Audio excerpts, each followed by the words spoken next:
On the show, we drive the much-awaited India spec Jimny. The simple one launches, and we catch up with Shresh Mishra, co-founder Simple Energy. Hello and welcome to Overdrive. I'm Rohit Paradkar and your host for today. I hope all of you have been having a great week because we've certainly been having a great time. We are up in Dehradun driving the new India spec 5-door Maruti Suzuki Jimny. How is it? Well, I'm not going to say much. Take a look at the review.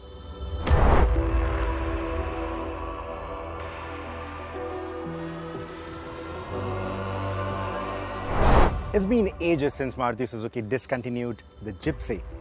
I remember how as a kid I used to adore that car, still do. But you see, with the big influx of soft-roaders which have plenty of creature comforts, the Gypsy didn't really find many takers in the last couple of decades. But now people are bitten by the adventure bug. Everyone seems to be lapping the Mahindra Thar as if they were prepping for a gold rush. So you see, there is now space for a focused off-roader, and which is why the spiritual successor to the Gypsy is now back. It has been ages since Maruti Suzuki has been making it and exporting it out of India, and we've never got a chance to drive it.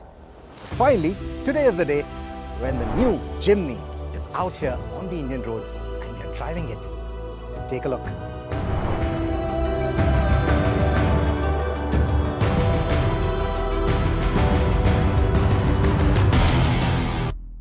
The words India spec are important with this car because this is the 5-door Jimny. You see, India is largely a market of single car garages, which means that the 2-door Jimny wouldn't have probably worked. I know a lot of you Thar owners out there will disagree, but then the 2-door Jimny is so compact, it just wouldn't make much sense for the Indian audience if that was going to be the only car in the garage. That would have made it a very niche offering. This one will certainly find more takers. The 5-door configuration gives it a 340mm longer wheelbase than the 3-door and a lot more boot space too. The boot space seems pretty shallow on paper, but honestly it's not too bad because you get this large squarish opening, which means that you can put 2 large suitcases. That shouldn't be a problem at all. And the loading lip isn't too high either. So overall, the ergonomics or the space of the boot, not something that I'll complain about. And should you need more space, you can always drop these 50-50 split seats. Now, speaking of the seats, the rear door, it's not too wide. You can see that it's not too wide. However, because of the height of the car, ingress and egress isn't that big a problem. It doesn't feel as tight as a hatchback. The width of the cabin, however, is comparable to a Swift. So while you do get that recline, the cushioning is pretty flat. You get good lumbar support, but under thigh support could have been better. The seats could have been a little longer and there could have been a slightly more upright squab over here to give you better under thigh support, but unfortunately you do not get that. Also, because of the 50-50 split, you do not get a smaller center seat to keep a kid in. This place is only good enough for 2 adults. You also get 2 adjustable headrests and only 2 seat belts. So strictly 2 adults only. You do get ISOFIX child seat mounts though, so you can place a child seat over here comfortably. That shouldn't be a problem at all. Speaking of comfort, well, this is the kind of knee room I get when I put the front seat, the driver's seat, to my preference. And it's honestly not too bad. And even though the right rail and the left rail for the seats is at 2 different levels, the foot space is still quite good. Even the headroom, they've scooped it out a little bit, the headliner, so you get decent headroom as well. Visibility outside of the window is also quite good. However, the headrests at the front are quite large, the seats are nice and broad, so they make it quite comfortable for the front passengers, but at the same time, the air conditioning, the overall air circulation is not up to the mark. I think when they extended the wheelbase, when they made this 4-door or a 5-door configuration, they should have also added rear AC vents. That I think is a missed opportunity. They definitely should have done that. You also do not get any center armrest because of the 50-50 split, and even to get some space for your knickknacks, you have to resort to only these pockets.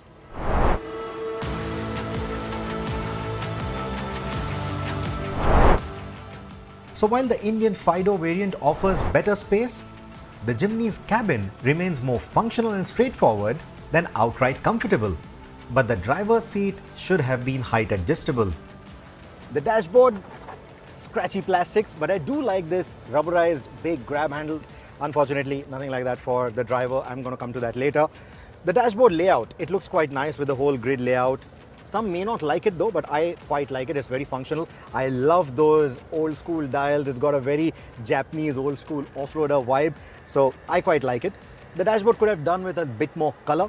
But I'm sure a lot of you might want to look at aftermarket options like wraps or maybe some inserts here and there, maybe some different bezels for the AC vents, etc. You'll also have to look at aftermarket options for some storage because as you can see, there's hardly any storage. Even a plus size phone doesn't find any space anywhere. Should you choose the automatic, there is some space out here, but with the manual, there's nothing because this tunnel console has these two levers, so there's absolutely no space here. You don't even get too many cup holders, you only get 2 cup holders here. There's nothing in the doors, there's no cool cup holder like some of the smaller Maruti Suzuki hatchbacks, etc. So yeah, in terms of the storage, in terms of utility spaces, not too much. Ergonomics are pretty decent, but this is clearly more function over form. While Maruti Suzuki couldn't confirm this, it looks like you should be able to hose down the cabin to clean all the muck and dirt. The chunky controls look good and their tactile feedback feels good too. The infotainment system isn't too basic. You get 2 touchscreen options with Android Auto and Apple CarPlay, and the top-end system gets connected technologies, voice commands and Archaime's tuned surround sound like some of the other Nexa cars. The audio quality honestly is pretty average. With those very slim door pads, there's a lot of reverbing that happens from those plastics, and that's the reason why the audio quality or the audio experience is not really the Archaime's level. So don't go by that brochure talk. The audio quality is just plain average. To add to it, the cabin fills up with all kinds of noises on the move. The engine note, transmission whines, road and wind noises, etc. Some of you will like that feeling, some of you may not. The sound insulation then is pretty average too.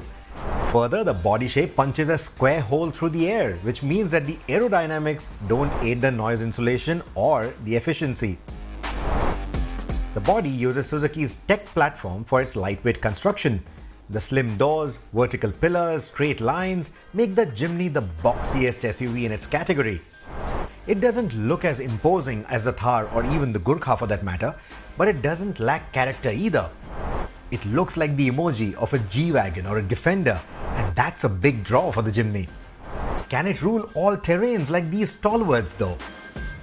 So that's how the Maruti Suzuki looks inside and outside, but how does it ride on the road and of course off it? Stay tuned, we'll be back after a quick break to tell you all about it. Welcome back, you're watching Overdrive. So is the Maruti Suzuki Jimny a true blue SUV? Take a look. The terrain you see here is full of pebbled rocks from the dry riverbed, soft sand and slush, all of which challenge traction. Now you have seen vehicles tripoding, but letting 2 wheels on flat ground and dropping the other side down at a steep angle sure sounds and looks scary. But the Jimny handles that efficiently with its slim tires tiptoeing through the obstacles. We approached a 70-degree steep descent turning in, and the brake-over angle, even for this longer 5-door Jimny, did not feel inadequate. And the fact that you can see both corners of the clamshell bonnet is a big plus. There's a hill descent control which limits the speed to 5 km an hour, which is perfect for tricky, rocky downhills. The wading depth isn't on par with some of the competition, but if you want to tread deeper waters, Suzuki will sell you a snorkel that replaces this panel, which by the way was inspired by the Gypsy. So we've done multiple courses today. Usually most car makers will organize courses which are tailor-made for vehicles. Here it's all natural, it's the natural habitat. Yes, certain things have been sort of made, but that's to add the extremities to it, to make it more difficult. And you saw with the kind of ease that this car goes through all of it. And that's really the beauty of it, because if you look at the spec sheet, of course there'll be a lot of areas where you may think, no, it's probably not up to the mark, it's not as powerful, it's not as torquey, the brake over angle or maybe the front approach angle, it may not be, up there with the competition. 210 millimeters of ground clearance may not be enough, the tires are too skinny, Believe me, just take all of that, throw it out of the window, because the car is surprisingly good at all of this stuff.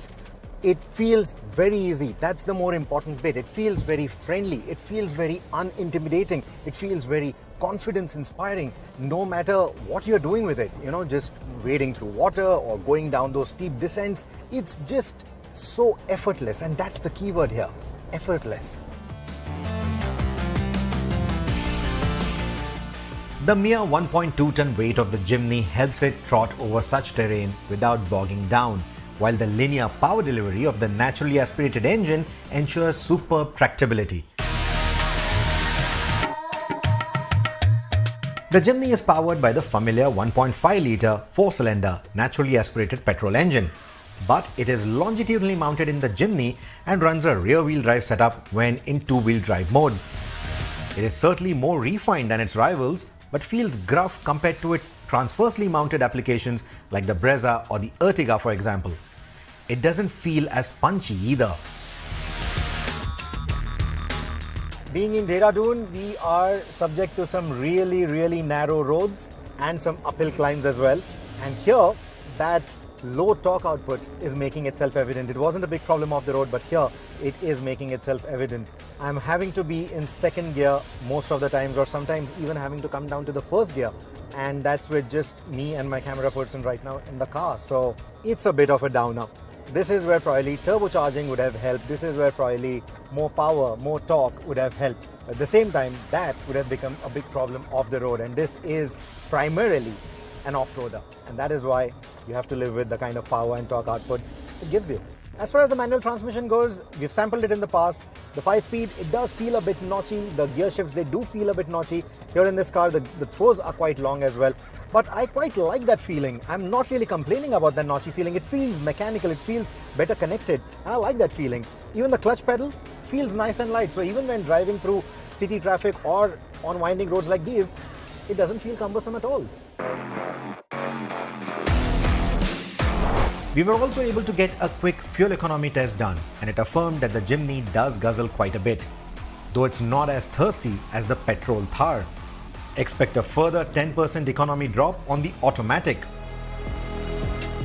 Even the steering of the Jimny needs getting used to, because it uses the slower ball screw type steering gear instead of a rack and pinion type steering used on the other Maruti Suzuki cars. Lane changes at triple-digit speeds is not a big deal at all. There you don't feel that body roll all that much. It's only around the winding roads where you have that much vertical movement. But on the straight roads, while changing lanes, not too bad. The highway stability of the Jimny is not too bad. Speeds of about 100 kilometers an hour, not too bad at all. It doesn't feel unnerving driving at this speed. Even braking at this speed, not a problem at all. But yes, the brakes do have a bit of a spongy feel to them. They don't feel as bitey, and that's expected on an off-road vehicle like this. The brake modulation is pretty easy because of that, and that's a very good feeling. But yes, you again, like the steering, even the brakes feel a little slow, so you have to factor that in if you're going to be driving at triple-digit speeds.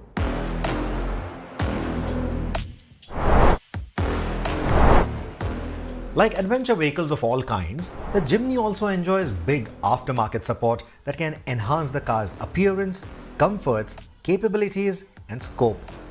Internationally, it enjoys a big community and brotherhood like the Jeepers, and if priced right, it's likely to do the same in India as well. Most of you often say what's being marketed as SUVs aren't really SUVs, they're crossovers. Well, here's one car that's a true blue SUV then. Old-timers, the gypsy communities, and people like me maybe wanting to own a gypsy at some point will find a modern mountain goat in the Jimny. So while it may not be the right car for a single car garage, it's a must-have in your garage if the adventure bug has bitten you. Well, the Maruti Suzuki Jimny is a promising product, but pricing is going to be key. If priced right, would you choose it over a Mahindra Thar? Well, that's a story for another day. But it's time now for a quick break. On the other side, Chris has caught up with one of the co-founders of Simple Energy to give you insights about the company and its future plans. Stay tuned. Welcome back. You're watching Overdrive. Simple One has finally launched their much-awaited e-scooter, and Chris was there to attend the launch and also speak to one of the co-founders to get insights about the company and its future. Take a listen.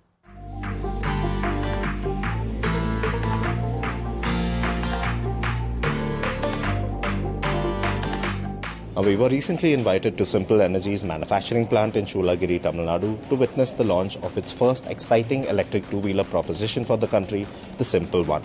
Now, the production model that launched out here today pretty much resembles the pre-production model that we had sampled back in September 2022, apart from a couple of changes in the form of a slightly bigger battery pack as well as the increase in weight of the entire scooter itself, which has gone up from 115 kgs to 134 kgs. But the most substantial of all changes with regard to the scooter has to be in the form of its pricing, which has risen from 1,10,000 rupees up to a range of 1,45,000 rupees to 1,58,000 rupees.